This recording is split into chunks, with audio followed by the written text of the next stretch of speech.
અગસ્ત્યના વાયદા, બોલે તો ફેક પ્રોમિસીસ, એટલે કે જૂઠ્ઠા વાયદા અથવા ખોટા વાયદા કે જે કદી પૂરા જ નથી થવાના. આ કહેવત જોડે એક દંતકથા એવી જોડાયેલી છે કે મહર્ષિ અગસ્ત્ય કરીને એક મહાન ઋષિ થઈ ગયા. હવે વિંધ્યાચળ નામનો એક પર્વત છે, જે પર્વત દરરોજ વધી રહ્યો હતો, રાત દિવસ એની ઊંચાઈ વધી રહી હતી આ પર્વતની. તો આનું સોલ્યુશન માટે દેવો મહર્ષિ અગસ્ત્ય જોડે ગયા, કારણ કે મહર્ષિ અગસ્ત્ય એ આ વિંધ્યાચળના ગુરુ હતા, એ બંને ગુરુ શિષ્ય હતા. તો મહર્ષિ અગસ્ત્ય આવ્યા અને એમને આનું નિરાકરણ કાઢ્યું. એમને એવો વાયદો કર્યો કે જ્યાં સુધી હું પાછો ના ફરું ત્યાં સુધી પર્વત વધશે નહીં. વિંધ્યાચળને વધવાની ના પાડી દીધી.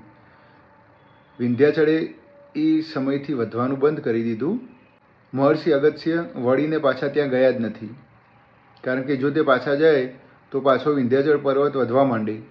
એ સમયથી કહેવત પડી ગઈ છે કે અગસ્ત્યના વાયદા એટલે કે એવા ખોટા વાયદા અથવા ખોટા વચનો કે જે કદી પૂરા થવાના જ નથી.